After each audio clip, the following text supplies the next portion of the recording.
Just to let everyone know, I am going to be recording this session so that I can post it on Facebook, and there are some that were not able to attend tonight and would like to listen in. So tonight is being recorded, and we'll wait. It is 6:29, so let's give everyone another minute or so to hop on, and we'll get started. We'll get started right away.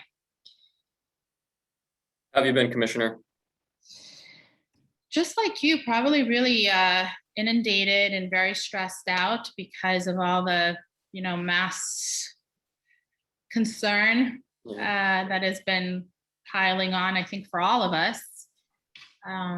So it's been very concerning and taxing emotionally as well. But I'm also encouraged. I think between you and Senator Rodriguez, I'm so happy that she's on, because I want people to know what amazing work she's been doing and how we can support her in coming up session. And so, encouraged, because you were appointed last year. We didn't have someone that is so proactive and really trying on behalf of so many condo owners. So I'm also encouraged. I appreciate you saying that. Yeah, of course. It's an interesting time to be in the world of condos right now, as you know. So it is. Honestly, I didn't, when we were working on this ordinance last year, and then subsequently earlier this year, I didn't think that but none of us could have ever imagined that this would come to a forefront the way that it has. But just poor John. So let me see. We got former state rep, Mr. Robaina is on. Hi, Julio.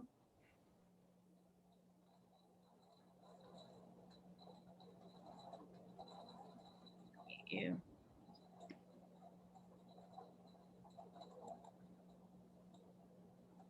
There we go. Can you hear me now?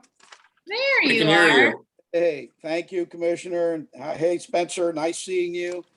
And I was listening to what you were saying. Yes, this is definitely an interesting time to be dealing with condo association issues. It's almost like if we all told them, all three of us, we told you so. Here it is. Unfortunately, I'm trying to be a little bit more politically correct. So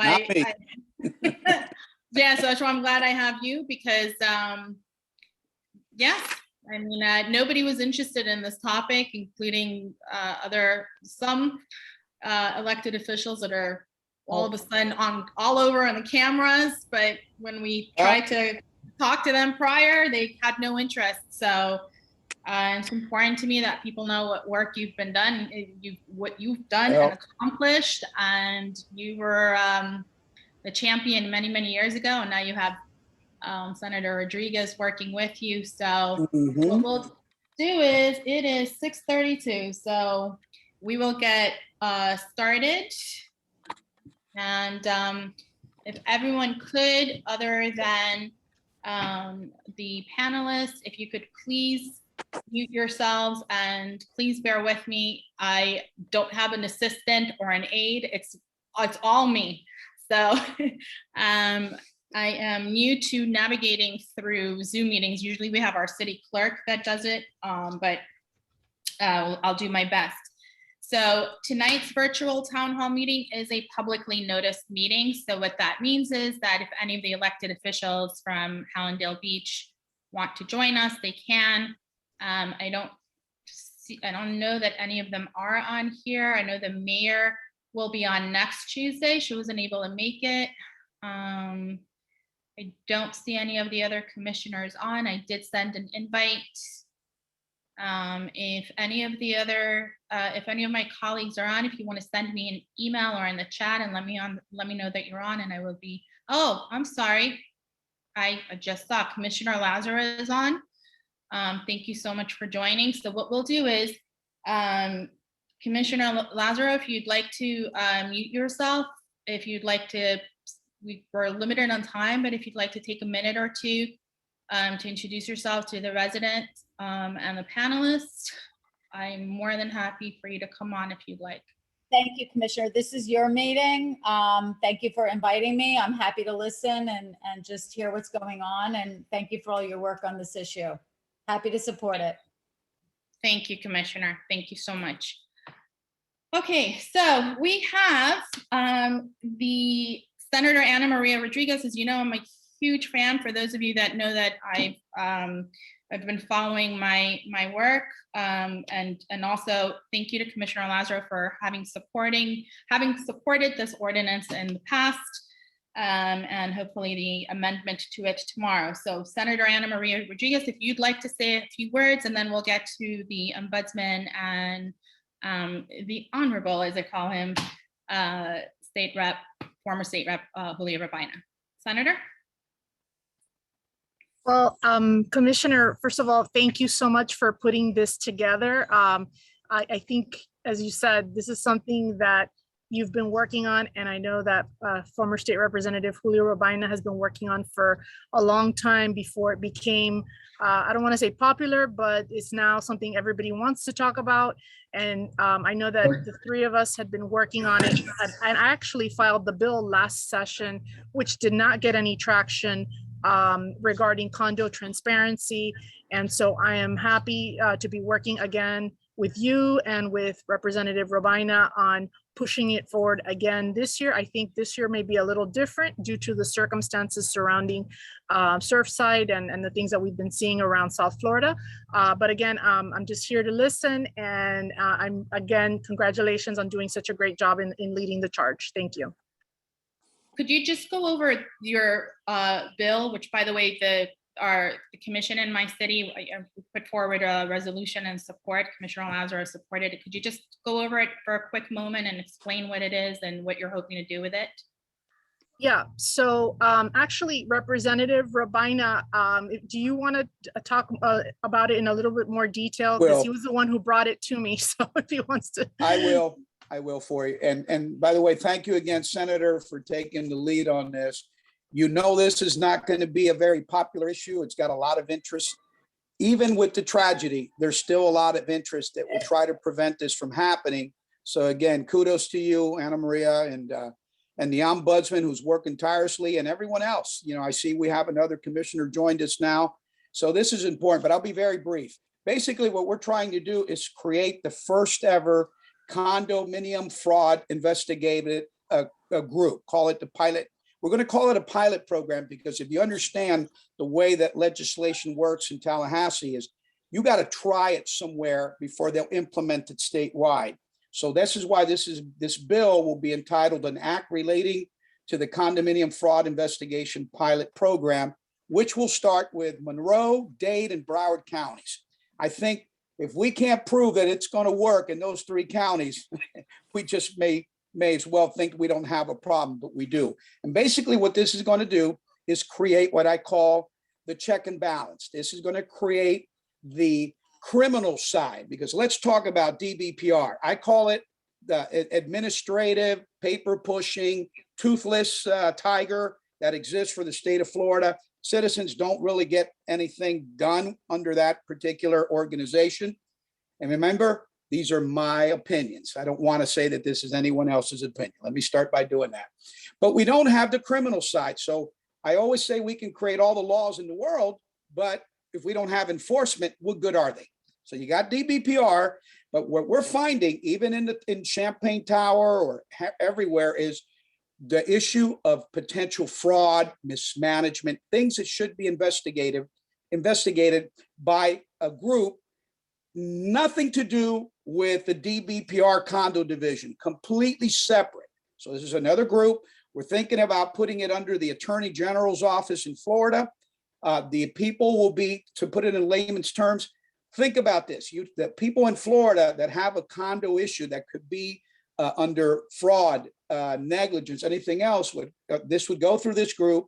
It would be screened. We're hoping that the condo ombudsman will be very much in tune with that, helping screen these complaints.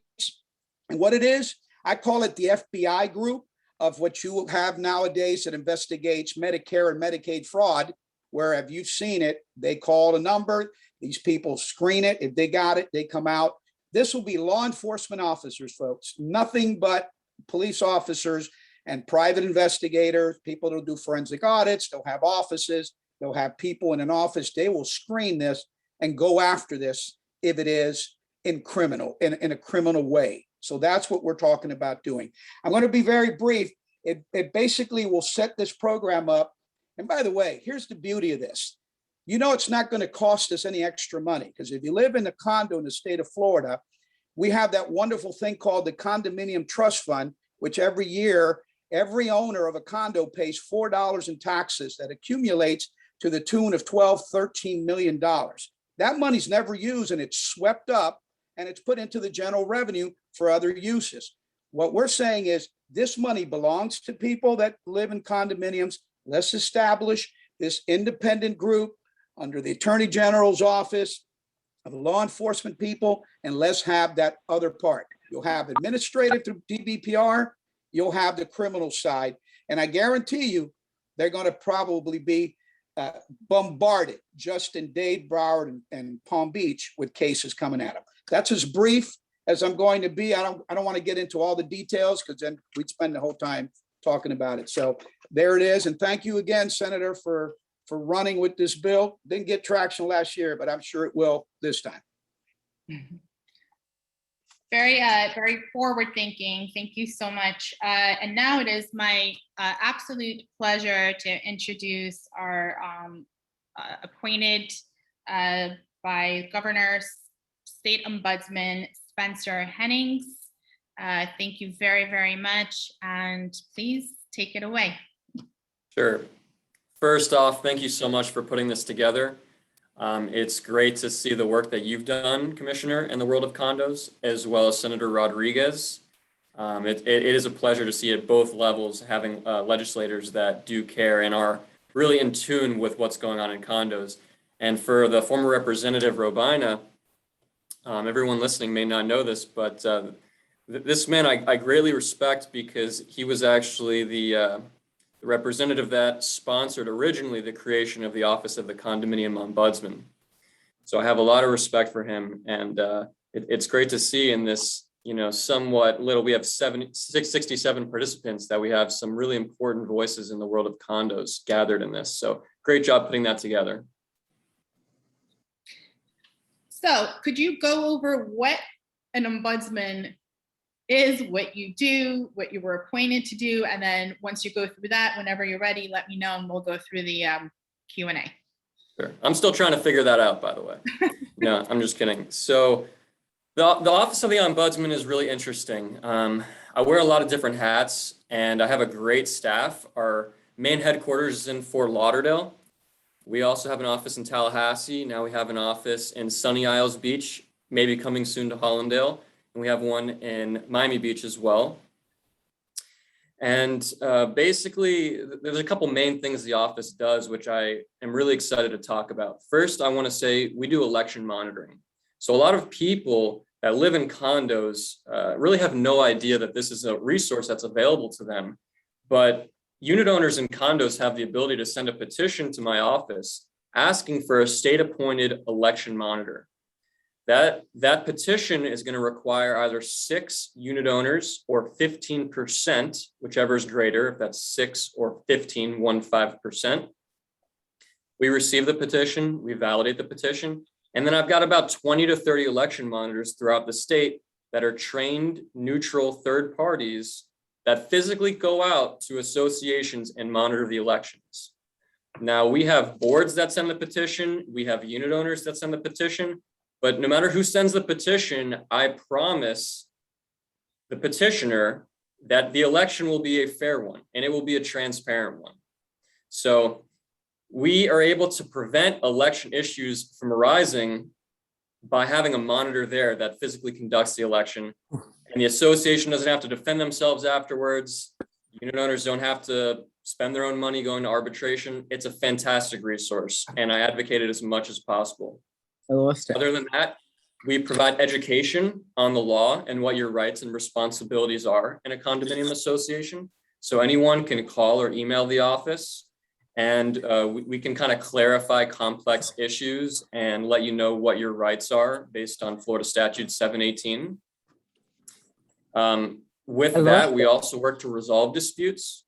So the office kind of functions as a mediator, and we sort of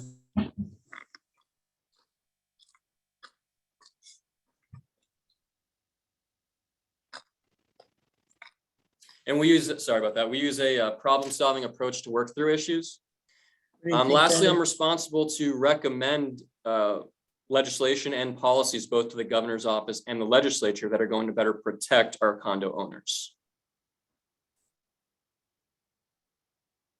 Okay. You ready for the Q&A or? Sure. Well, if anyone has any questions about that, I'm happy to answer. Or if anyone wants to send in questions, we can get to that.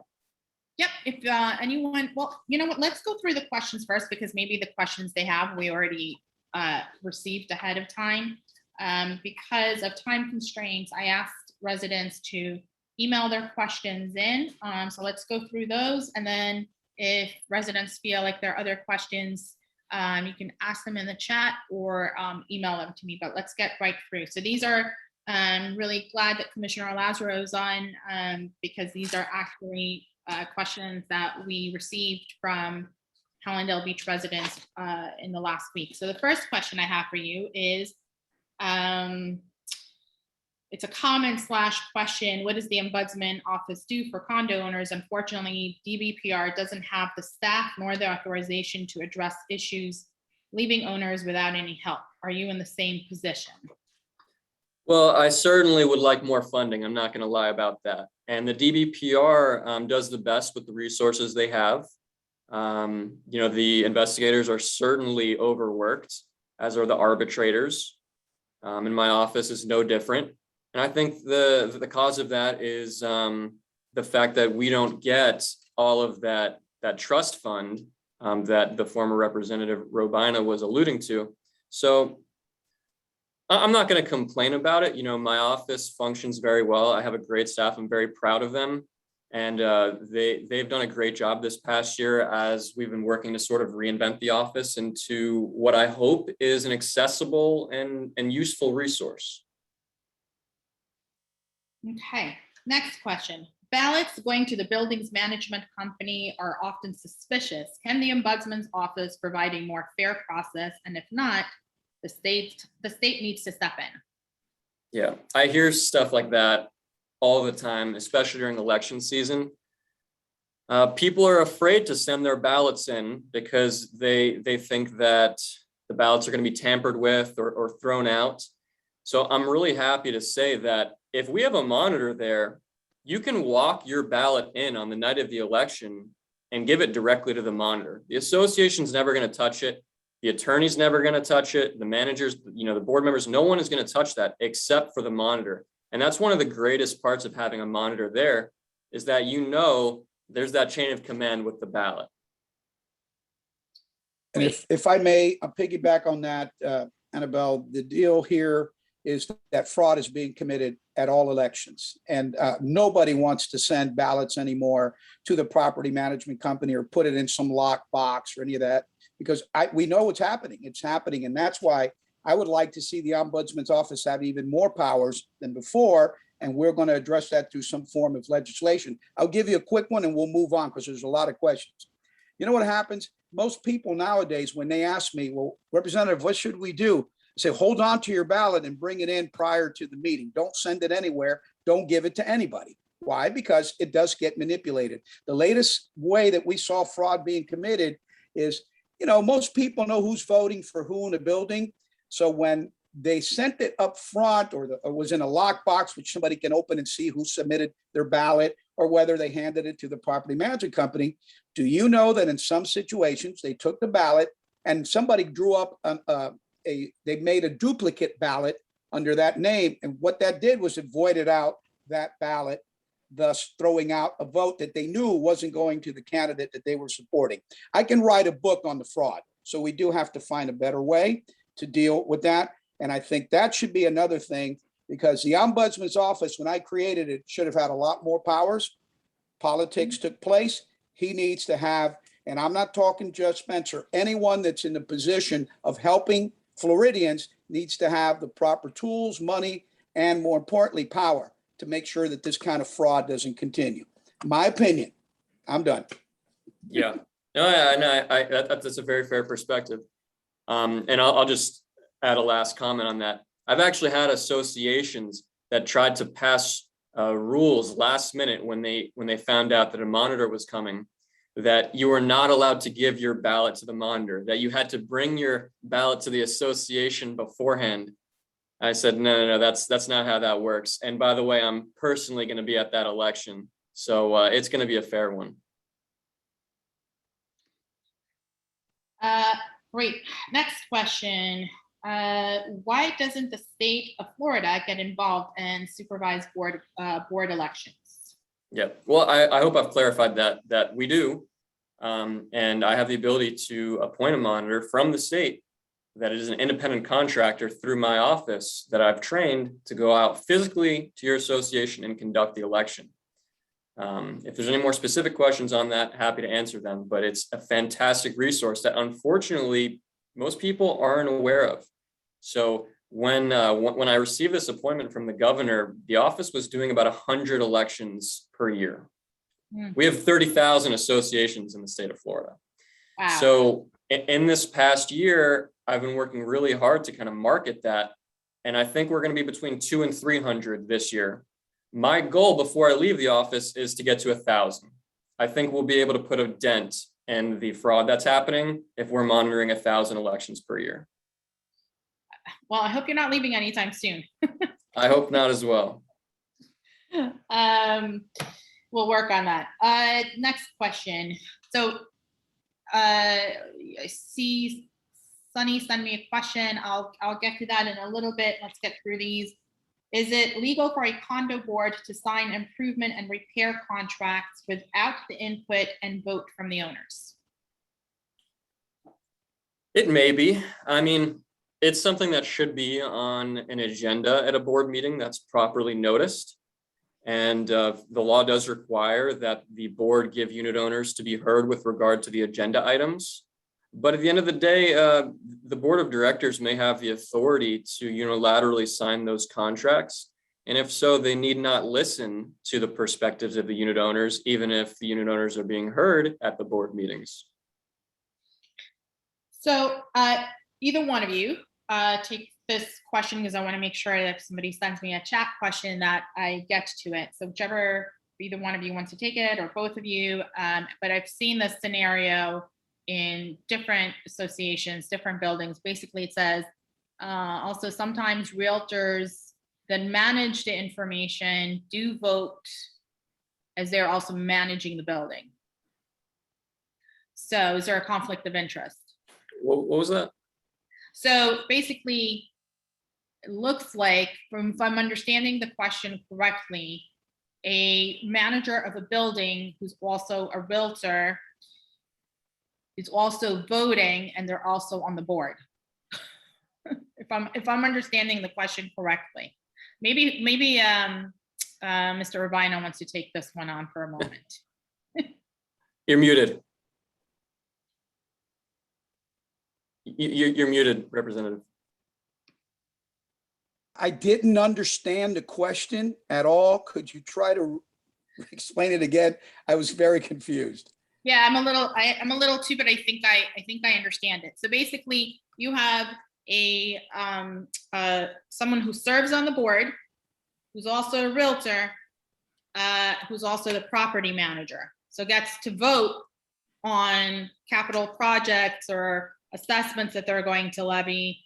They're also a realtor, it sells in the building, also the property manager, and serves on the board. Well, you know, that's all going to, I always tell people, the first thing is you got to read your docs. Docs a lot of times have a lot of strange provisions, but what that first thing that comes to mind, that sounds like a huge conflict to the average person who's listening to this and wondering, that's ridiculous. But, you know, I do have realtors that have power of attorney. This is why these laws need to be cleaned up, and they sit on a board and they make these decisions. So I have realtors that are also involved in not being part of the board, but actually lobbying board of directors for what's good for them? The answer to the question is, I don't have an answer to that question. I think it needs to be cleaned up, but dependent on the docs, you know, I don't know if some people know that renters in some communities, people that rent can be on the board of directors. So I'd have to read the docs and make an appropriate, you know, judgment or opinion based on what I read. I'll let Spencer take a jab at that one, but Yeah. that's the reality. So yeah, first issue, can they be on the board? Florida law actually doesn't require that you be a unit owner or even live in the building as a renter to be on the board.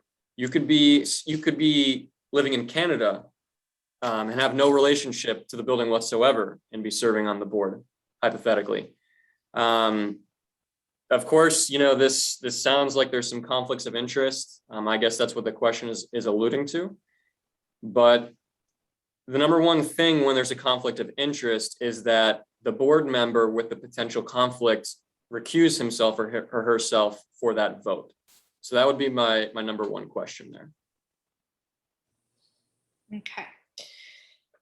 We'll delve into that another time. Next question, what can a condo association do when the board is not transparent? So I think it means what can the condo owners do when the board is not being transparent? Mm-hmm. Well, it's a bit of a broad question, but I think transparency is probably the most important thing when we're talking about running associations well without issues. Pretty much every time that the association functions more transparently, you're going to cut down on issues. A lot of the issues arise due to a lack of understanding and a lack of education. That's what I find. So I think transparency and, you know, having those board meetings maybe once a month is what's right for your association. Making sure people are coming out, you know, explaining the situation to people, walking them through the actions that you're taking, so on and so forth. But I think transparency is one of the most important things. Now to the question, what can you do as a unit owner if your board's not being transparent? Well, one, you can send what's called a letter of inquiry, which is when you send an official letter asking questions to the association. They then have 30 days to respond.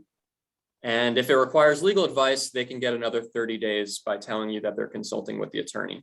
But if it's more serious than that, I would say one, vote them out, obviously, or two, you have the ability as a unit owner to conduct a board member recall, which is essentially when the majority of unit owners get together and take the current board down and replace them with a new board at any point during the year, not during the election. Last thing to add to that would be, please make sure that when you request documents, you do request them certified, return receipt mail. It's the only way to prove lying goes on so badly. People claim, I never got the email, you never talked to me. The proof is that little card that comes back to you. Everything, please put it in writing, return receipt mail. That's great advice. I tell everyone that as well. Next question, can the money of the special assessment account be used by the board for other projects that are not part of the special assessment? No, that's a pretty clear no. Exactly. I see we got a question, and this is a great question actually. So I'd like to jump in this one from please, Georgina. great. If you can see the questions, please go ahead. Yep. So unfortunately, right now, Florida law does not require that board members take any sort of certification course. What the law says is that board members can either take a certification course that the state offers for free, as well as many private entities offer throughout the state. But, and this is what's most common, board members have the ability to essentially sign an affidavit saying that they've read their governing documents and that they promise to enforce the law. My personal opinion is that everyone should be taking this class. It's free. It's a few hours. The state works very hard on it. And I've sat through it multiple times myself. It's fantastic.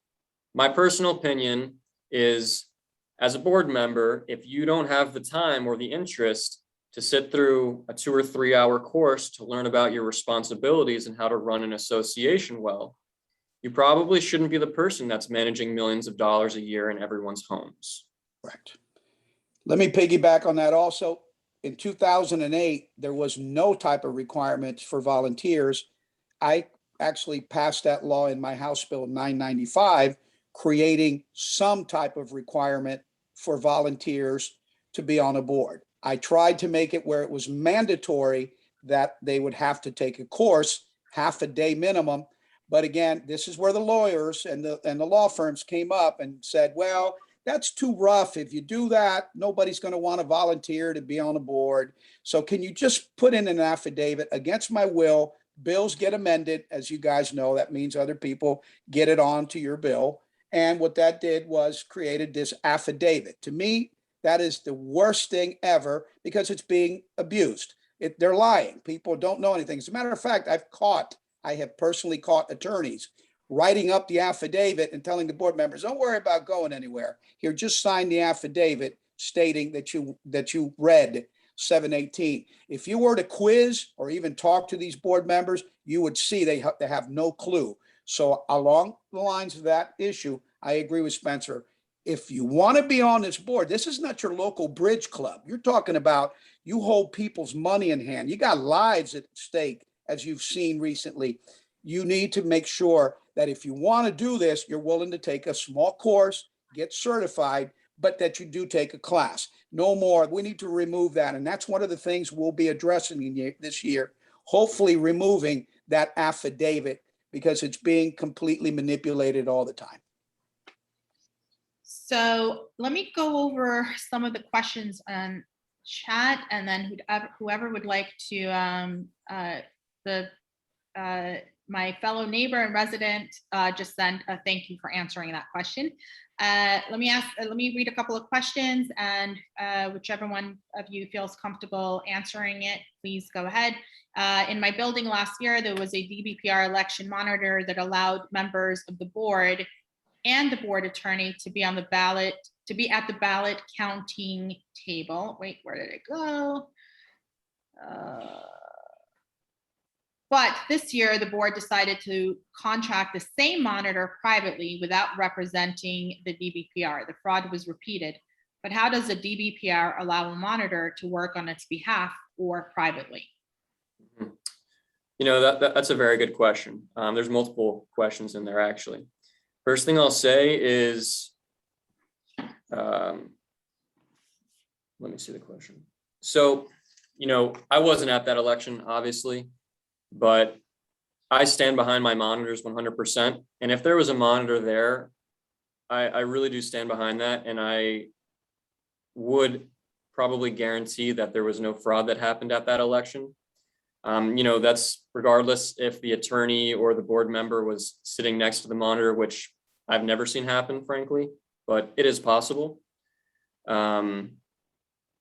As far as the monitor being hired independently, this is something that I put a lot of thought into and is an ongoing issue that we do deal with. Not saying it's always a negative, but election monitors with my office are independent contractors, and it's not a full-time job. So they're neutral third parties that come to elections when called upon, but some of them are managers, some of them are attorneys, and they do go privately to associations if hired privately, not through my office, not through the state. At this point, I'm continuing to allow them to do that. I don't really see a problem with it, but I do make sure that the association knows through the monitor that if the petition was not sent in and we did not appoint the monitor, then the state's not involved. So it is an interesting issue, and I do hear where you're coming from with that concern. Last thing I'll say about it is when we receive a petition 2 years in a row from the same association, we always use a different monitor so that just for the appearances, the sake of appearances, it looks completely neutral. So I do believe that had a petition came from this association the second year, it would have been a different monitor. But the board is more than free to contact a monitor, whether it's one that works with my office or not, and hire them privately, right? It's a private association and a private contract. So that's how that works. Thank you. Next question.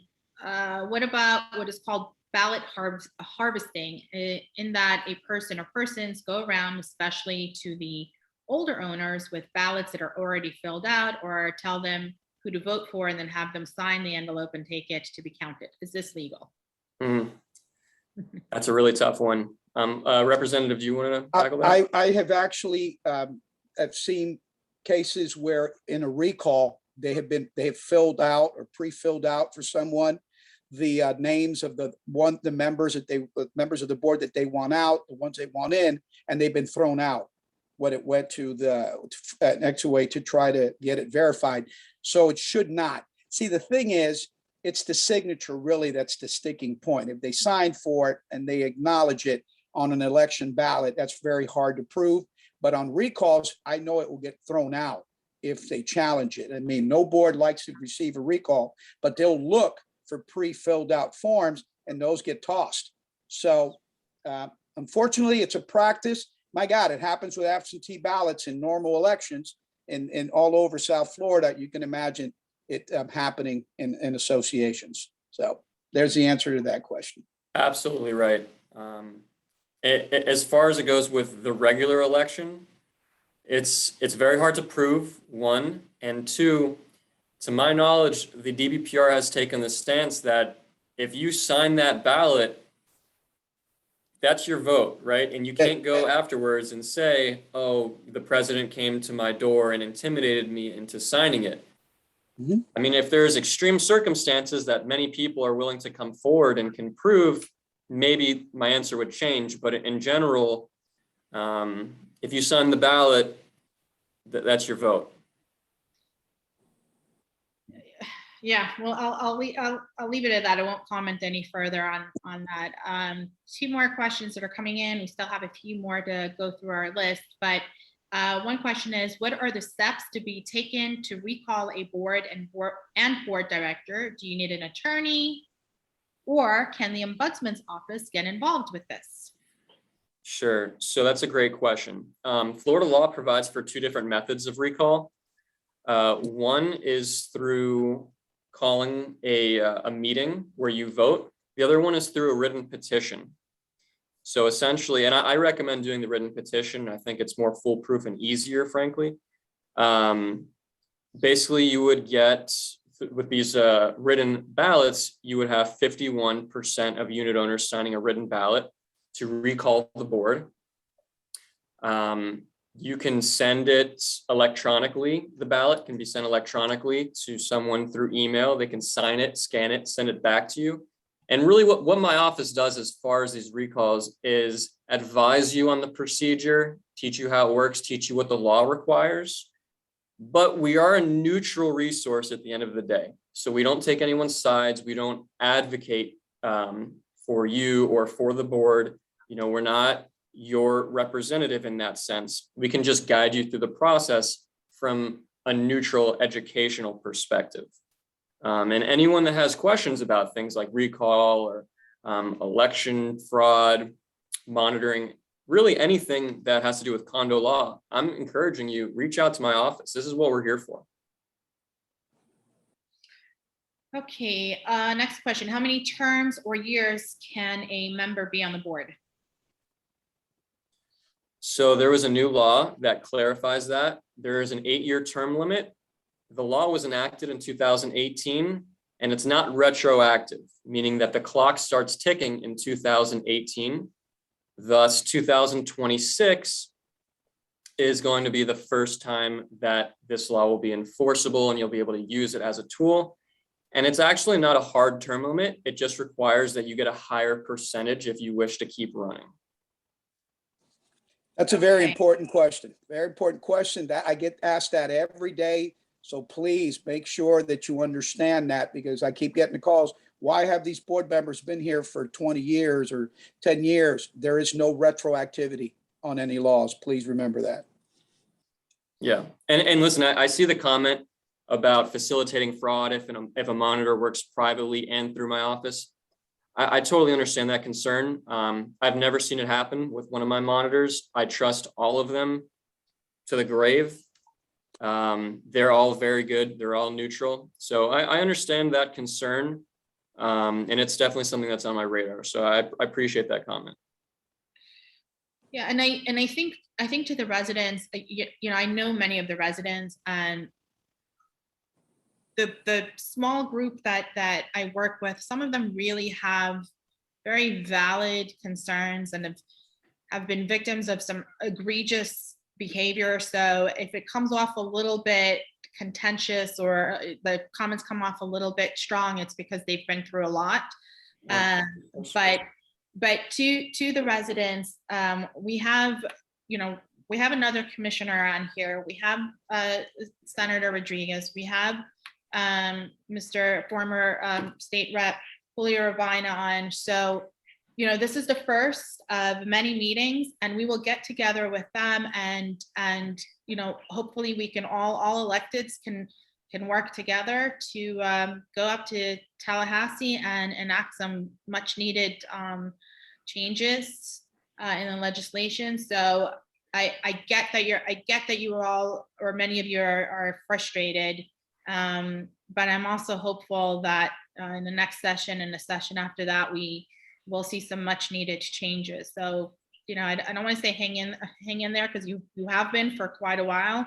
But I think that you'd all agree that this is really the first time where we've had several electeds all on one call, and I'm hopeful. So to the lovely individual that asked that question, we'll get to it, and we'll have a discussion another time on it. So you know who you are. Okay, let's see this one. There was another one that, Commissioner, what about enforcing a web page that can be open and public to all owners? I'm not sure what you mean by enforce a web page, but the Hallandale Beach Commission and myself passed a great transparency ordinance, and we'll talk about that at the tail end of the meeting. So maybe that'll answer your question. Next question is, can the owners of the self-managed condo association request an independent election consultant who will be able to hold the election without involvement of the board of directors and the office manager for the reasons that they forge the ballots and the owners never have a chance to elect the right people to the board? Yeah, and that's really what election monitoring is about. So the only way to do that is through my office, sending a petition to my office with either 6 unit owners or 15% in your association signing on. And that's really what we're there for, to prevent the fraud from happening, to count the ballots, tally the votes, and announce the winners. That's what we do. Let's see. In my building, the board has diverted resources obtained through special assessments for a variety of other purposes. How can we legally attack this? Well, one, you may be able to file a complaint with the Bbpr. That may not get you what you want, because if they have violated the law, then the Bbpr is going to sanction your association, which is then going to be a fine that you all will pay.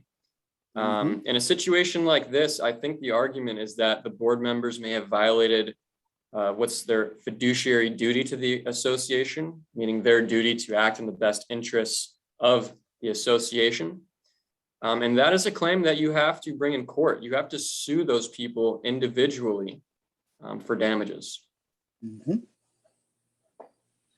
I think that will probably be an entire meeting all on its own, one of the follow-up meetings, because I have a lot of follow-up comments to that.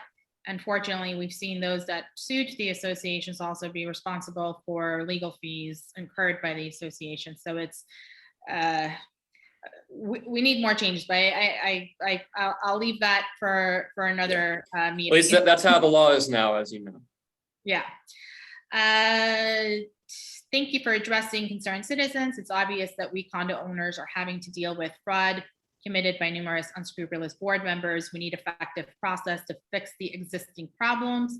The first question is for the Ombudsman. Could you please provide your email and office telephone number? And then the second question is, where can we find information on the ordinance passed in Hallandale Beach? I will go over that at the tail end of the meeting.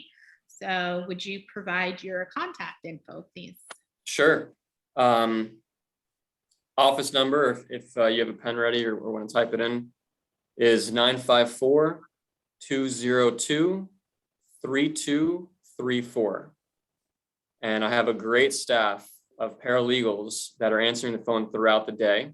Additionally, I hold office hours currently in the city of Sunny Isles Beach and Miami Beach on Mondays and Fridays, and perhaps soon in Hallandale Beach, where I'm free to meet with anyone and talk about these issues, talk about what's going on in your association, if you want to seek my opinion or guidance or just education on what the law requires. So that's an option as well. And my email is ombudsman@myfloridalicense.com. ombudsman@myfloridalicense.com. Thank you. This is just a comment. There's a comment that came in. I'll answer this one. You talk about fraud and criminal enforcement. I'm on our board. We received a letter from Hallandale Beach asking for a 40-year inspection. This was done 8 years ago. You should have records of this. I personally have called the number on the letter 5 times. No one will answer or return a call. If you're going to hold us criminally responsible, you should hold yourselves to the same standard. So I don't know which association you're talking about or what letter you're talking about, but you have 2 commissioners on this call, on this meeting. So feel free to either reach out to myself or Commissioner Lazaro. I'll talk to you offline. I don't know what you're referring to, but I certainly want to be transparent and assist in what I can. So I didn't want you to think, JR, I didn't want you to think that I was ignoring you. Let me go through the list, a few more questions that we had on the list before we continue with the chat questions. FS 718.11 2E requires that all executory contracts of the association are posted on the website. However, section 4 below it states that the failure of the association to post information required under subparagraph 2 is not in and of itself sufficient to invalidate any action or decision of the association board or its committees. How is the requirement to post contracts on the website enforced, and what can unit owners do about it? Emails to the management simply don't work. Sure. Julio, did you want to answer that, or should I go ahead? All yours. Okay. So I get where this question's coming from. Yes, the contracts have to be on the website. What the statute says is that just because an association fails to post a contract on a website doesn't mean the contract itself is invalidated, right? What it does mean is that the association has violated their responsibility to provide access to these records on the website. That is something that you can file a complaint with the Bbpr about, that the association is failing to provide you with access to these records. The association can be sanctioned. There's a whole list of things that can happen. But number one, the Bbpr will get you those records. An investigator will be assigned to the case. There's a whole process there. So yeah, I just want to clarify that if you're not getting access to the records, you can file a complaint, but the law doesn't require that, or doesn't allow rather, for the contract itself to be invalidated just because a copy was not uploaded. Okay. Why does the DPPR not have a jurisdiction to evaluate the condo website, making sure that all the requested documents are uploaded onto the website? What was the point to have a rule, I suppose a law, if it could not be checked out? Yeah, I would say they do have the jurisdiction to do that. And I do see the investigators investigating those issues with the website. Okay, next question. For the self-managed condo association, I think was this the same question that, let me see, for the self-managed condo association, why does the city or a county not request to have a professional manager who knows all Florida rules and will be able to make sure that the board and the owners follow them? Usually members of the board do not have the skills and knowledge to manage the association or to understand the contracts and more. Yeah, that's a great question. I always recommend that associations of any size consult with a reputable, experienced community association manager. I think managers are essential to running associations. I really do think that.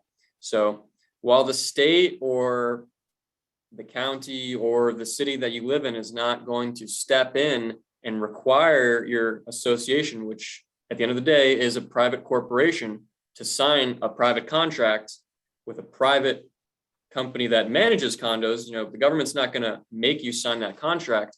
I think it's a great idea. And of course, the government does license these individuals that are community association managers, and they have to do continuing education courses and keep up to date. We can talk about that process at another time, but no, I always recommend associations to work with experienced and trustworthy managers. I think that's essential.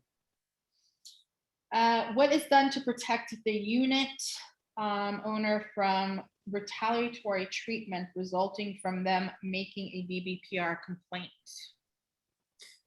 Well, it depends what you mean by retaliatory treatment. I've seen associations try to place attorney's fees on the ledger of that unit owner, right? That's illegal, right? That's illegal. And if that happens, you can actually file a complaint with the Bbpr about that, and the association will make them take it off, and they could be sanctioned as well. But that sort of thing, completely illegal. It's a broad question. I don't know what other conduct we're talking about here. I've seen a lot of nightmare stories, and sometimes this retaliatory conduct is not improper on behalf of the board, meaning they did have the right to do it. I've seen boards that are more likely to impose fines on unit owners that file complaints. And sadly, if they have the grounds to fine you because you violated the governing documents, then they have the grounds to fine you. So I don't know if there's any more specific questions than that. Thank you. I got a comment saying only condo fraud, no HOA. We're answering questions that were emailed to us. You all had several days to send an email. So we're just going over the questions that were emailed. I didn't have any HOA. I didn't have any HOA questions that came in, but we have 3 subsequent meetings. And if need be, perhaps we'll ask the ombudsman to come on maybe next month or the following month, depending on his schedule. So it's not that I would love to. And that actually brings up a really important point, which is that the way the law is currently written, I can only assist in 718 condos. Right. I cannot monitor elections in HOA associations, which are governed by 720 Florida statutes. Hint to the legislature. Yeah, so exactly. Hint, hint. So I see a few resolutions coming up and some more work to be done. What can be done when 2 boards have mutual responsibilities, such as swimming pool and community center, but they do not agree with each other on the cost of repairs and or how to fix things? It seems nothing is being done. I hear a lot of issues like that these days. That issue is going to completely depend on the way that the associations are structured with their governing documents, and who has, which association has the right to conduct those repairs. It's just going to completely depend on the way that it was legally structured when it was created. So these are the questions that I had for you, that the time allotted for you being with us tonight, that is within your purview to answer. I have some more questions that perhaps Mr. Robaina has a few more minutes that he could answer.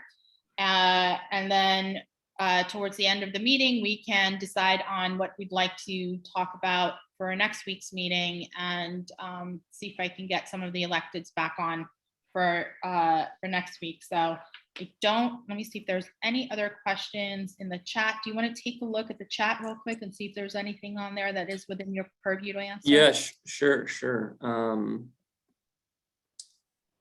Okay, I see counting of ballots should be done when they are sent to a PO box controlled by an ombudsman, the ombudsman from the start. That's not a bad idea. Something I've thought a lot about. Thank you so much for your great work, Mr. Hennings. Miami Beach is noticeably improving thanks to you. That's very kind. Can the board charge $100 for condo rules? The board can charge a reasonable fee for copies if you're requesting physical copies of the official records, but you have the ability to inspect them for free. If your association has over 150 units, then they're required to be on a website, which you can access for free. And if you go inspect them physically, you can bring in your own copier or scanner or take pictures with your phone, and they can't charge you for that. But if you request copies, they can charge you a fee for that, yes. How can someone who's not here watch this? That's a question for the commissioner. Yeah, so I will, hopefully it looks like it's being recorded. Again, bear with me. I don't have an assistant. It's all me. So I think it's recording, and I will post it on my Facebook page. And also when I send out the notice for next week's meeting, I will include a link so that you could share it with other residents. I do see, I think Commissioner Lazaro unmuted herself. Does that mean did you want to say something, Commissioner Lazaro? I wanted to thank you, Mr. Hennings, for coming and attending. I know you're very busy, and I think it's great that you asked for that, Commissioner Taub, and you've been very proactive. I know that we started talking about this back in 2016, and you stuck with it, and you're to be commended for that. I sincerely, and I wanted to say, Mr. Hennings, part of the frustration as an elected is that when I get a complaint sometimes about what's considered, a board fraud, and I'm not disputing that it is out there, there's a misunderstanding sometimes on the fact that there needs to be an assessment, right? So they think, some people believe that just because they're being assessed, that might just mean fraud. And I think people need to also understand the difference between what's structural, necessary, what's architectural. And is there any way that you could kind of maybe educate some people about those issues, but also to kind of put something out that explains why assessments are necessary sometimes, because that is a big confusion. Yeah. You hit on a lot of important topics there. And I'm assuming when you say assessments, you mean special assessments, not your monthly assessments. Sure. There's a lot to unpack there. And I think what you said relates to the issue of whether or not to waive reserves in a condo. The legislature has given associations the ability to waive the funding of reserves every year so that they can keep their assessments, their monthly assessments down. But that places you in danger of having to pass a large special assessment when one of those big items needs to be repaired. So I think transparency, as we were talking about earlier, is one of the most essential things so that people understand what's going on and they don't automatically jump to the conclusion that it's fraudulent. And I think that's a big thing that really needs to be stressed. I'm actually partnering with the Florida Bar and the Division of Condos as well. We're launching an educational initiative, and it's going to cover issues like that. So I'm really excited about that. I think the first one's going to be at the end of the month. No, but you said it very well. There's a lot of important issues there, and this is a scary time, for condos. I have people reaching out every day that think their building is going to collapse, and some of them have grounds to think that.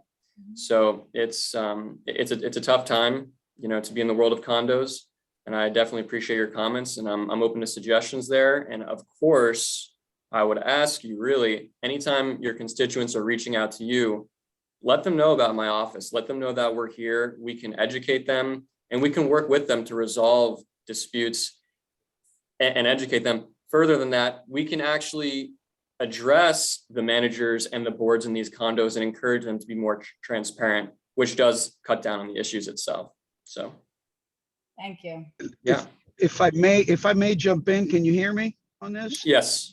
I just want to let everyone know, since I'm on several task force and the Blue Ribbon Committee for the county and working with the state senator and representatives, one of the things that board members need to get ready for is I believe the state, and it'll be an interesting debate, is going to consider mandatory reserves, no more waiving of reserves. Now, will that mean fully funded or 10%? I don't know, but I think you're going to see the legislature take up that part of law and probably no longer give unit owners the right to waive it because, well, I think you saw what happened in the case of the Champaign Towers and Surfside. The other thing that I know is going to happen, they're going to mandate what they call the reserve studies and reserve calculations.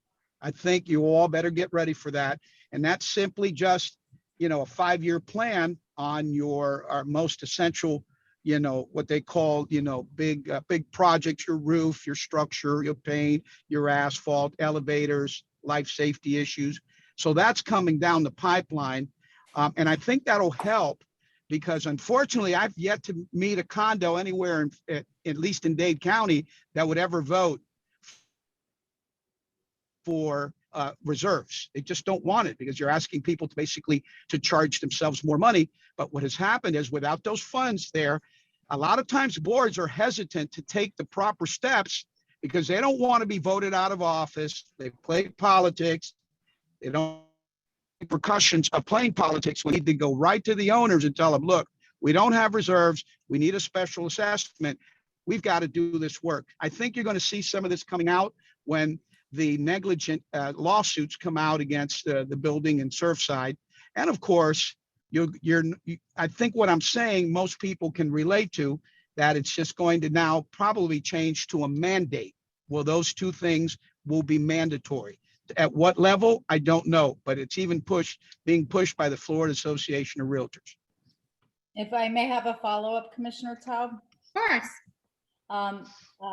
Thank you, Representative. But Mr. Hennings, the frustrating part for me right now is I'm working with a building that has over 2,500 units. They have the money. They have the engineering report. They're just not taking action. So of course the city is saying from their building department, if you don't start pulling permits, we're going to start fining you.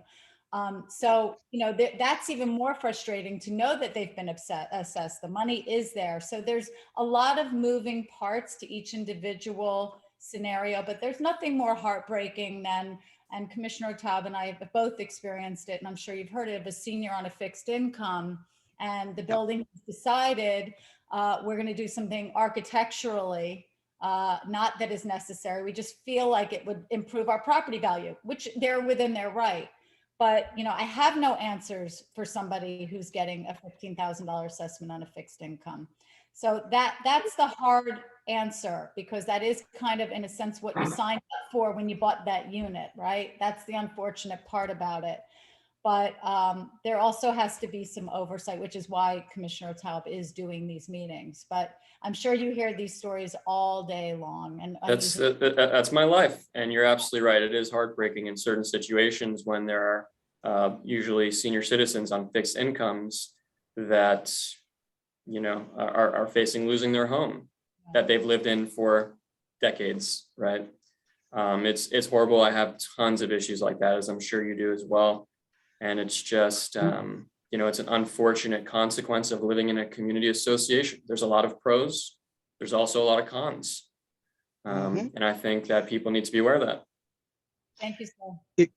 And if I may, as far as funding issues, we understand the burden that is going to be placed, especially on retirees and people that are on fixed incomes in Florida. But again, I'm going to share something with you that we're discussing at this time. I think everyone remembers when the President of the United States came down to Surfside and gave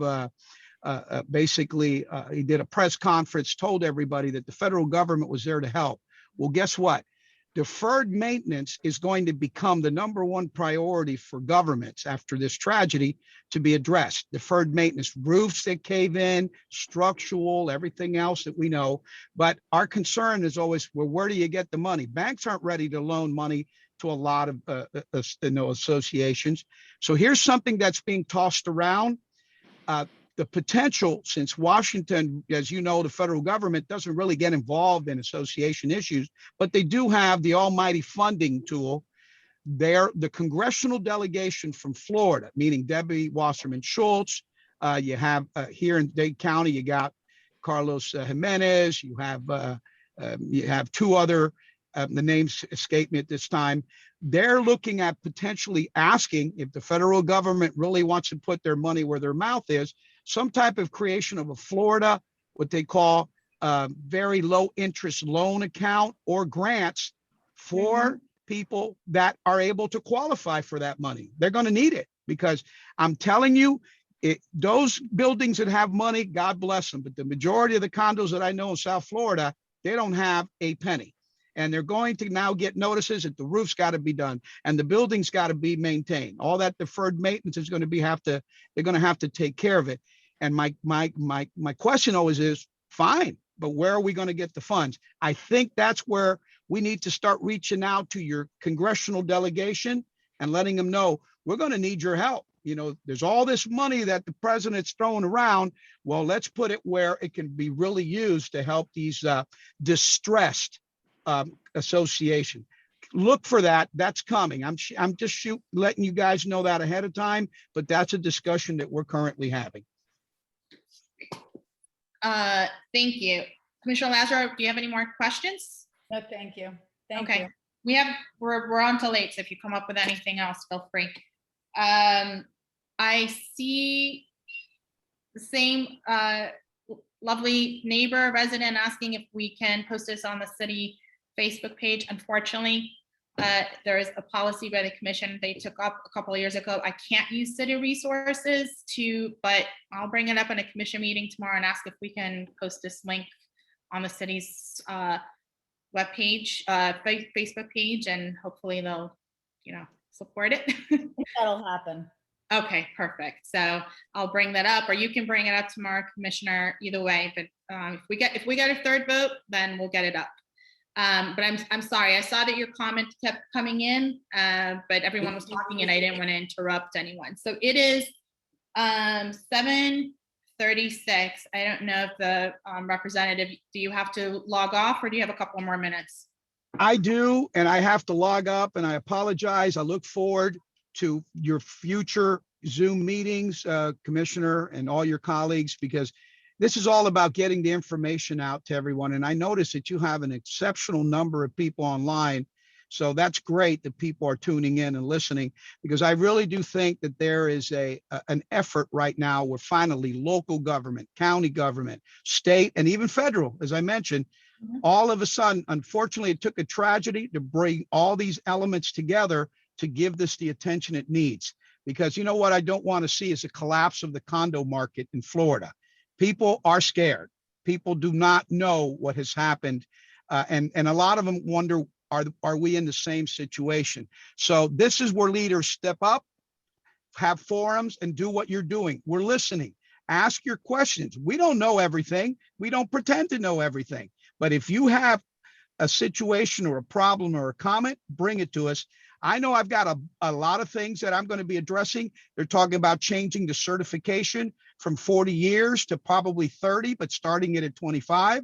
There's going to be building code changes on how new developers do buildings, and also a mandate that when all new buildings in Florida are built, that the developers fund a reserve fund, fully funded for a number of years, so that this doesn't become an issue.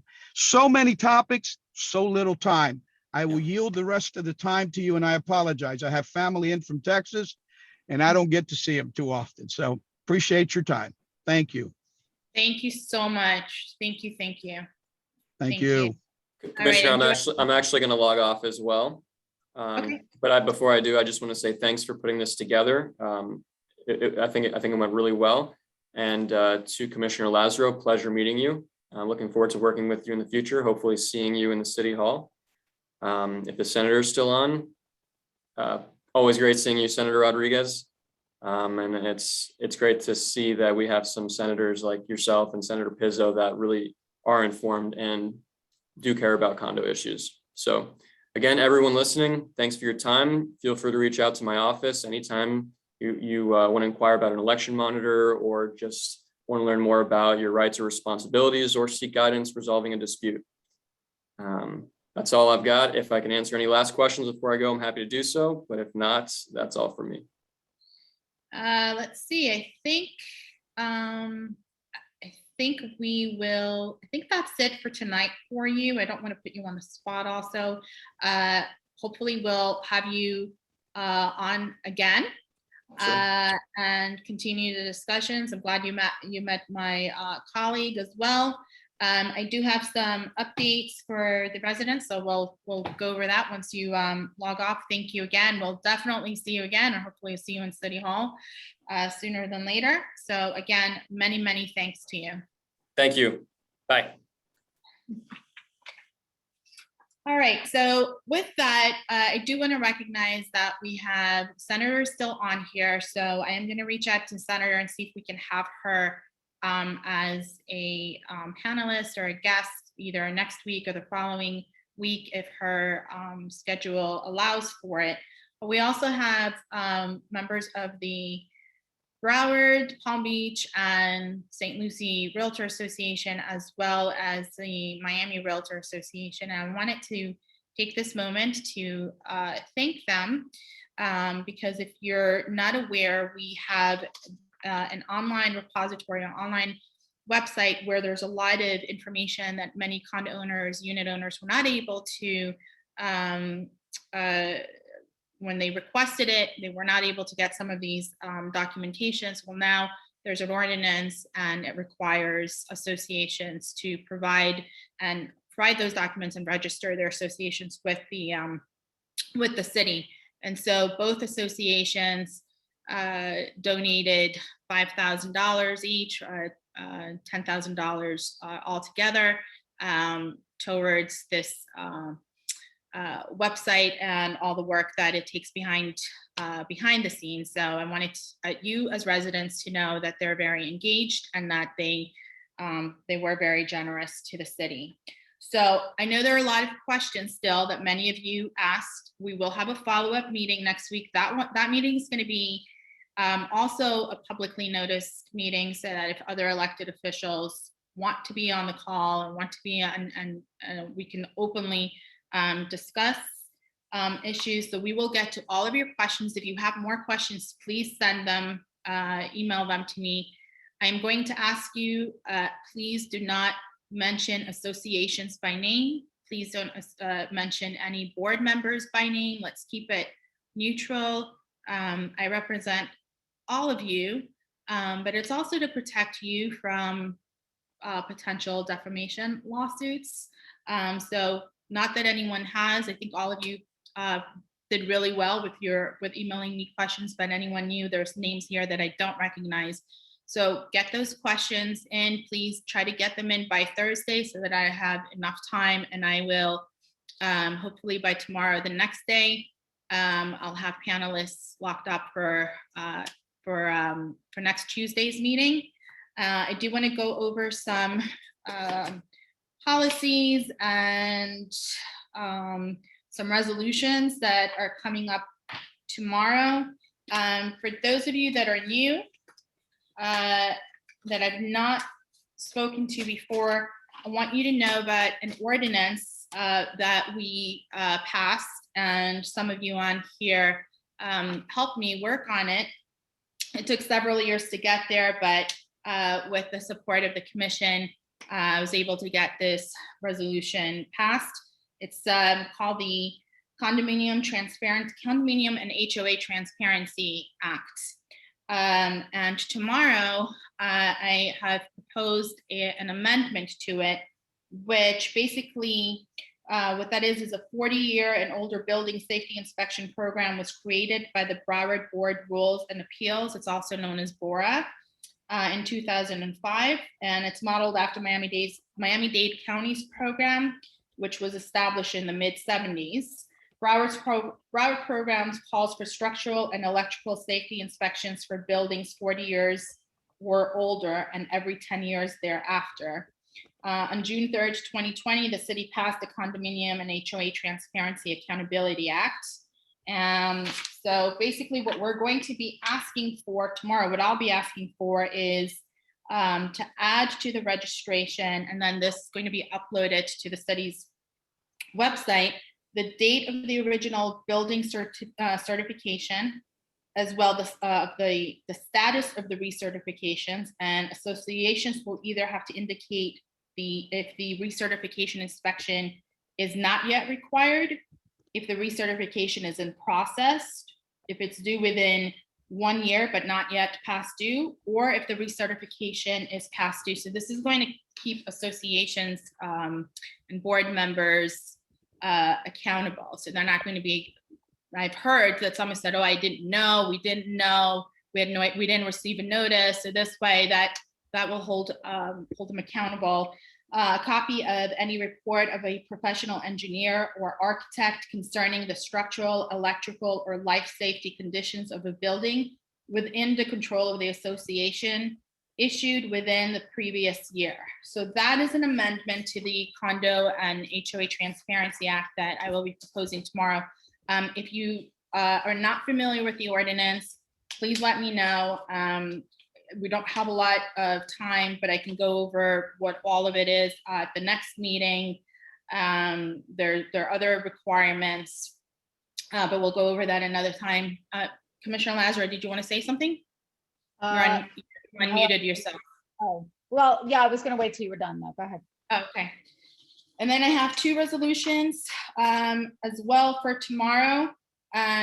You know, resolutions are not ordinances. It's not law. It's really a stance that we take. This is just the beginning. I will definitely be very active with working with Senator Rodriguez and other electeds up on a state level. So I'll probably be up in Tallahassee. It's just the beginning, but it is formally taking a stance on changes that I really think are well overdue.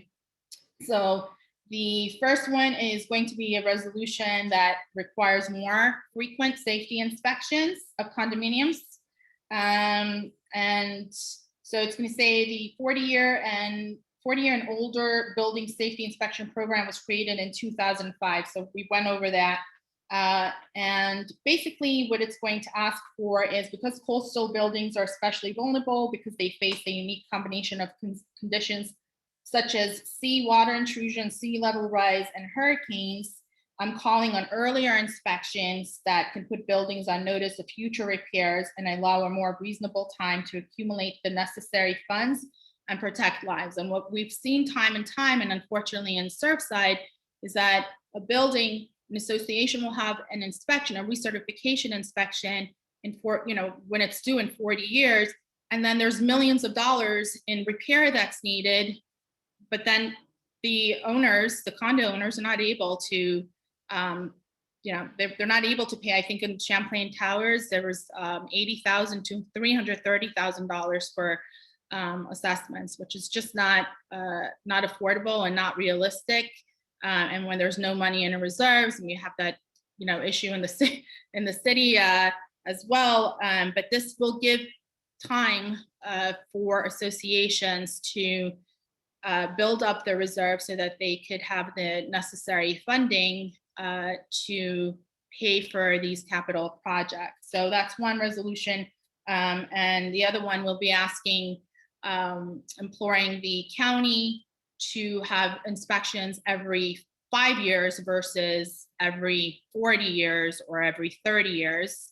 We're also asking that the state of Florida pass a law that recertification inspections be mandatory across the state. So I don't know if you know this, but currently only Miami-Dade and Broward County have ordinances for recertification inspections, but nowhere else in the state. So these are policies that I'm bringing forward tomorrow. Hopefully we'll gain support for it, but we definitely need more frequent inspections. And if you have any comments, Commissioner, you're more than welcome to. I think you're muted. Are you muted? Yeah. I wanted to comment on some of these comments regarding the hemispheres. So I know it's a little bit, it's in the middle of what you're saying, so I didn't want to interfere, but I just wanted to make sure we were able to address those comments before you logged off. So I can't see them, but if you see it, go Well, ahead. they were asking for a comment on it and what happened and why they can't pull permits. And I really think that's a larger conversation because as we talked about at the meeting last night, it's very complicated. There's two sides to every story, then there's the truth.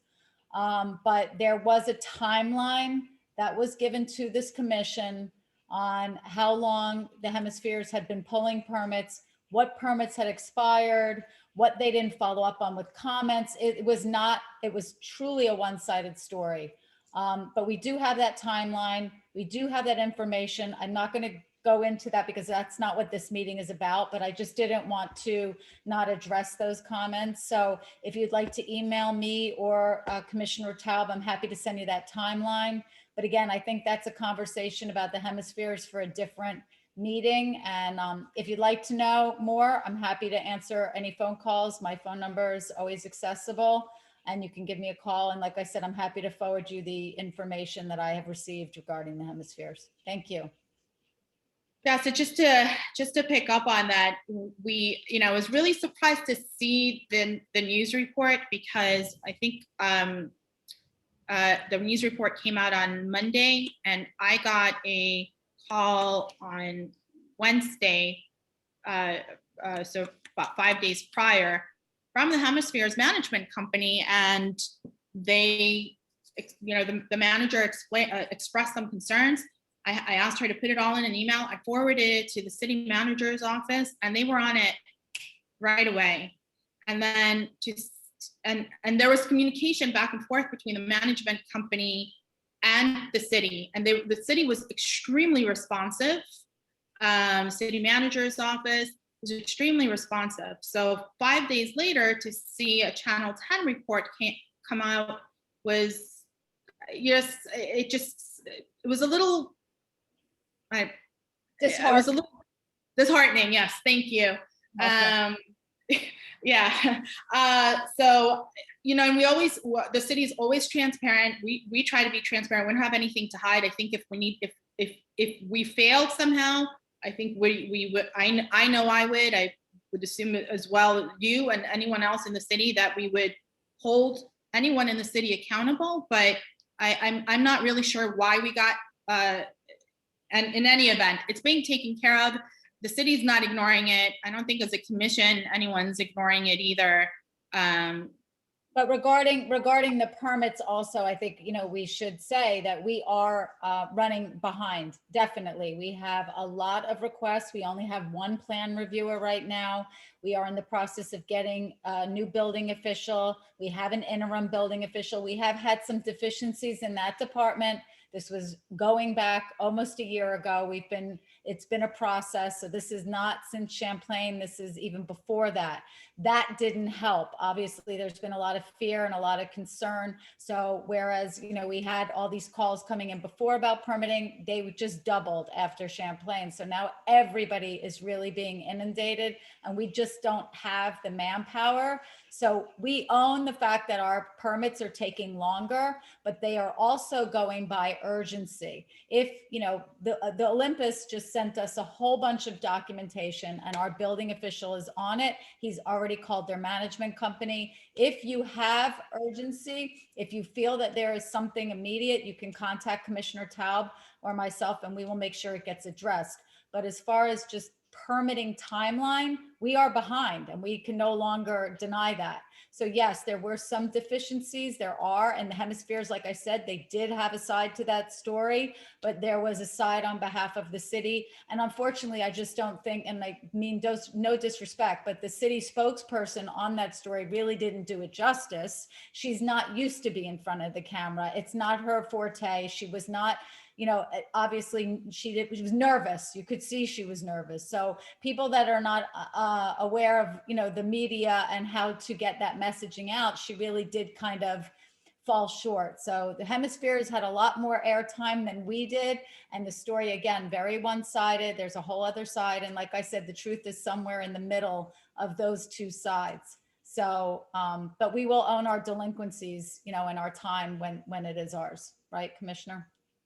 Absolutely, but I also think it's important that we update the residents that we've actually approved budget amendments by the city manager to assuage you know, for me, I don't want to speak for you, but seeing how you vote up on the dais, for me, the building department is a priority. And it was, and it seems for the commission as a whole prior to the Champlain Tower tragedy. So in any event, we really are working on it. I know things are not moving as quickly as you'd like it to move, but we're on it. And I hope that, you know, I'm guessing there might be some pushback regarding my proposal that recertification inspections happen every 5 years. So I hope that the residents will support it, and let's see what happens on a state level as well. I encourage you, you're asking, thank you, Commissioner Lazaro, for shedding some light. Okay, you saw that, right, Commissioner? When building codes are updated, how do the buildings know? I don't know the process. We will have a meeting again next week. I'll publicly notice it so that my colleagues, anyone that likes to attend, can attend that meeting as well. So if you would, you can email me questions to ataub@cohb.org, ataub@cohb.org. I'll get those questions organized and we'll have a meeting again next week and get to all your questions. So my plan is to have 3 more meetings every Tuesday, and then we'll see, maybe we'll do one once a month, but there will be a meeting next Tuesday. So look out tomorrow for these. Hopefully we'll get support by the rest of our colleagues for these policies, and we'll go over the ordinance again next week. I will reach out to Senator Rodriguez and Representative Robaina to come on as well to answer many of your questions. And does anyone, I don't think I see any other questions. So it's raining. I'm sure all of you probably want to go have dinner. I don't see anything else in the chat. So I want to thank all of you. I'd like to thank my colleague for hopping on as well. And we will hopefully see all of you again next Tuesday. Please make sure to get those questions. And I will, I'll post the video on my Facebook page, and tomorrow hopefully we'll get another colleague to support putting this on the city's Facebook page as well. Thank you, everyone. Have a good night. Thank you, Senator.